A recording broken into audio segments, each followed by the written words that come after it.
ಈ ಒಂದು 20 ದಿವಸ ಹಿಂದೆ ನಮ್ಮ ದೀಪಕ್ ನನ್ನ ಸಹೋದ್ಯೋಗಿ ಆಗಿದ್ದರು ಮೈಸೂರಿನಲ್ಲಿ. ಫೋನ್ ಮಾಡಿದ್ರು, ನೀವು ಬರದೇ ಇದ್ದರೆ ನನ್ನ ಮನೆಯಲ್ಲಿ ಧರಣಿ ಕೊಡ್ತೀನಿ ಅಂತ. ಆಗಮಿಸಿದ್ದೀನಿ. ಪತ್ರಿಕೆ ಹೆಸರೇ ವಿಜಯಕಾಲ.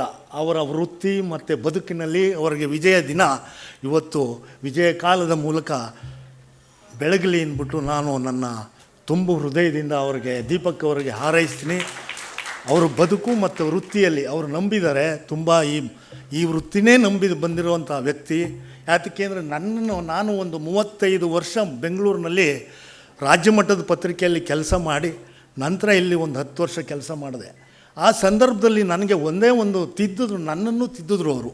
ಒಂದೇ ಒಂದು ಹೇಗೆ ಅಂದರೆ, ದಸರಾ ಸಂದರ್ಭದಲ್ಲಿ ನನ್ನ ಪತ್ರಿಕೆಯಲ್ಲಿ ವರದಿಗಾರರು ಪ್ರಜಾನುಡಿನಲ್ಲಿದ್ದಾಗ ಕರೆದು ಯಾರೋ ಬಂದರು, ಸಾರ್ ನೀವು ಅರಮನೆ ಸುತ್ತ ವಿದೇಶದಲ್ಲೆಲ್ಲ ಬರ್ತಾರೆ, ಬೇರೆ ಸ್ಟೇಟ್ನವ್ರು ಬರ್ತಾರೆ, ಅವ್ರಿಗೆ ಭಾಳ ಹೆರಾಸ್ ಮಾಡ್ತಾಯಿದ್ದಾರೆ ಸರ್. ಈ ಜಟ್ಗಾದರು 30 ರೂಪಾಯಿಗೆ 100 ರೂಪಾಯಿ ತಗೊಳ್ತಾರೆ ಅಂತ. ಆ ಕಾಲದಲ್ಲಿ ನನಗೆ ಇದು 13ನೇ ಇಸ್ವಿನಲ್ಲಿ ಹೇಳ್ತಾ ಇರೋದು ನಾನು.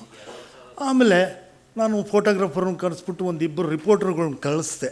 ಎಲ್ಲರೂ ಮಾತಾಡ್ಕೊಂಡು ಬಂದರು, ಫೋಟೋ ತೆಗೆದ್ರು. ಎಲ್ಲ ಅವರು ವಿದೇಶದಿಂದ ಬಂದವರು, ಬೇರೆ ರಾಜ್ಯದಿಂದ ಬಂದವರು. ಯಾವುದು ಹಣ್ಣು ಅದು ಇದು ಪಪ್ಪಾಯಿ ಅದು ಇದು ಮಾರುವಂಥದ್ದು, ಇವ್ರನ್ನೆಲ್ಲರೂ ಮಾತಾಡ್ಸ್ಕೊಂಡು ಬಂದರು. ನನಗನ್ನಿಸ್ತು ಪಾಪ ಬಂದಿದ್ದಾರೆ, ನಮ್ಮ ಮೈಸೂರಿಗೆ ಕೆಟ್ಟ ಹೆಸರು ಬರಬಾರ್ದು ಅಂದ್ಬಿಟ್ಟು ಒಂದು ಎಲ್ಲ ರಿಪೋರ್ಟ್ಗಳೆಲ್ಲ ತೆಗೆದ್ಬಿಟ್ಟು ಒಂದು ರಿಪೋರ್ಟ್. ಇವರು ಸಂಜೆ ಬಂದರು, ದೀಪಕ್ ನೋಡಿ ಇದನ್ನು ಈ ಥರ ಮಾಡಿದ್ದಾರೆ ಅಂತ. ಅವರು ಅದನ್ನು ಓದ್ಬಿಟ್ಟು ಬಂದರು, ನನ್ನ ಹತ್ರ ಕುಳಿತುಕೊಂಡ್ರು. ಸಾರ್, ಇದ್ರ ಬದುಕು ಕಟ್ಕೊಳ್ಳೋದಕ್ಕೆ ಎಷ್ಟು ಜನ ಬಡವರಿದ್ದಾರೆ ಅಂತ ಅಂದರೆ, ಅವರು ಯೋಜನೆ ಹಾಕ್ಕೊಂಡಿರ್ತಾರೆ. ಒಂದು ದಸರಾ ಸಂದರ್ಭದಲ್ಲಿ ಮಕ್ಕಳು ಓದಿಗೆ ಅಥವಾ ಮದುವೆ ಅಥವಾ ಮುಂಜಿ ಯಾವುದೋ ಒಂದು ಕಾರ್ಯಕ್ರಮಕ್ಕೆ ದಸರಾ ಬಂದರೆ ನಾನು ಈ ದಿವಸದಲ್ಲಿ ನಾನು ಇಷ್ಟು ಸಂಪಾದನೆ ಮಾಡ್ಬೋದು ಅಂತ. ಹೊರಗಡೆಯಿಂದ ಬರೋನಿಗೆ ಒಂದು 100 ರೂಪಾಯಿ ಜಾಸ್ತಿ ಖರ್ಚು ಮಾಡಿದ್ರೆ ಅವ್ನು ಖರ್ಚು ಮಾಡೋದಕ್ಕೆ ಬಂದಿರೋದ್ರಿಂದ ಅವನು ಕೊಡ್ತಾನದು ಯಾವುದೂ ಲೆಕ್ಕ ಇಲ್ಲ. ಆದ್ದರಿಂದ ಈ ಬಡವರ ಬಗ್ಗೆ ಮತ್ತು ದುಡಿಯೋವ್ರ ಬಗ್ಗೆ ನಮ್ಮ ದೀಪಕ್ ನನಗೆ ಒಂದು ರೀತಿಯಲ್ಲಿ ಪಾಠ ಮಾಡಿದ್ರು. ಆಮೇಲೆ ನಾನು ನೀವೇ ಇದನ್ನು ಸರಿ ಮಾಡಿ ಅಂತ ಕೇಳಿದೆ. ಅವರು ಸುಂದರವಾದ ರಿಪೋರ್ಟ್ ಕೊಟ್ಟರು. ಅದರಲ್ಲಿ ಆಟೋದವ್ರದ್ದು ಎಲ್ಲ ಇತ್ತು. ನನಗೆ ಭಾಳ ಖುಷಿಯಾಯಿತು. ನಾನು ಅಷ್ಟು ವರ್ಷ ಒಂದು 35 ವರ್ಷ ವರದಿಗಾರನಾಗೆ ಕೆಲಸ ಮಾಡಿದ್ದೆ.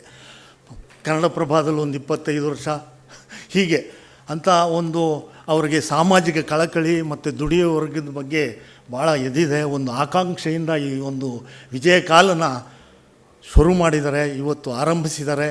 ನನಗೆ ಯಾಕೆಂದರೆ ಯತೀಂದ್ರ ಅವರು 10th ಸ್ಟ್ಯಾಂಡರ್ಡ್ ಆಗಿದ್ದಾಗ ಅವರು ರ್ಯಾಂಕ್ ಹೋಲ್ಡರ್ ಅವರು.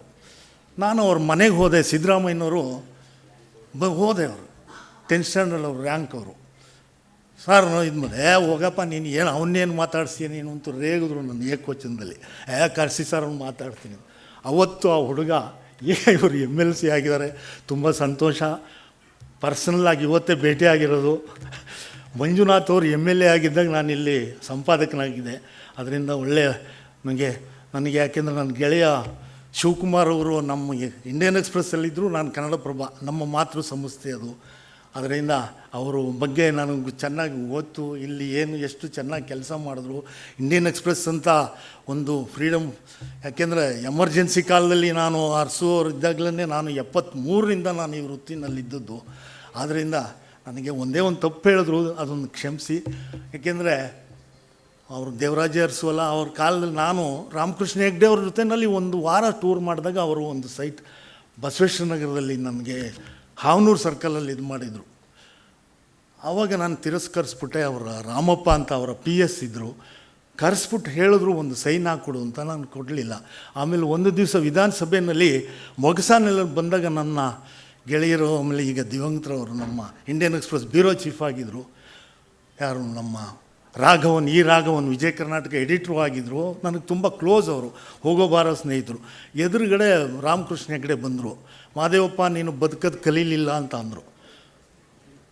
ಅವ್ರು ಹೇಳಿ ಹೊರಟೋದ್ರು. ನಮ್ಮ ರಾಘವನ್ ಯಾಕ್ರಿ ನಿಮ್ಮನ್ನು ಬೈತಾ ಇದ್ದಾರೆ, ನೀವೇ ಹೋಗಿ ಕೇಳಿ ಹಿಂದೆ. ಅದು ಹೊರಗಡೆ ಬಂದು ನಮ್ಮ ಸಂಪಾದಕರಿಗೆಲ್ಲ ಹೇಳಿಬಿಟ್ಟಿದ್ರು. ಹಾಗಾಗಿ ವಿಷಯ ಹೊರಗಡೆ ಬಂತು. ದಯವಿಟ್ಟು ಇದನ್ನು ಒಂದು ಸ್ಪಷ್ಟೀಕರಣ ಕೊಡ್ತೀನಿ ಅಷ್ಟೇ, ಅದೇನಿಲ್ಲ. ಇಂಥವ್ರ ಜೊತೆಯಲ್ಲಿ ನಾನು ಕೆಲಸ ಮಾಡಿದ್ದು ಇವರಿಂದನೂ ಭಾಳ ಸಾಕಷ್ಟು ಕೆಲಸ ಮಾಡಿದ್ದೀನಿ. ನಮ್ಮ ಮಹೇಂದ್ರ ಇವರೆಲ್ಲ ಬಂದಿದ್ದಾರೆ. ನನಗೆ ತುಂಬ ಸಂತೋಷ.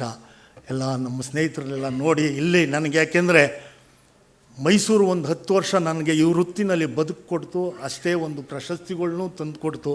ನನ್ನ ಗುರುಗಳಾಗಿದ್ದಂಥ ಖಾದ್ರಿ ಶಾಮಣ್ಣ ಮತ್ತು ಪ್ರಜಾವಾಣಿಯ TSR ಪ್ರಶಸ್ತಿನೂ ಕೂಡ ಬಂತು.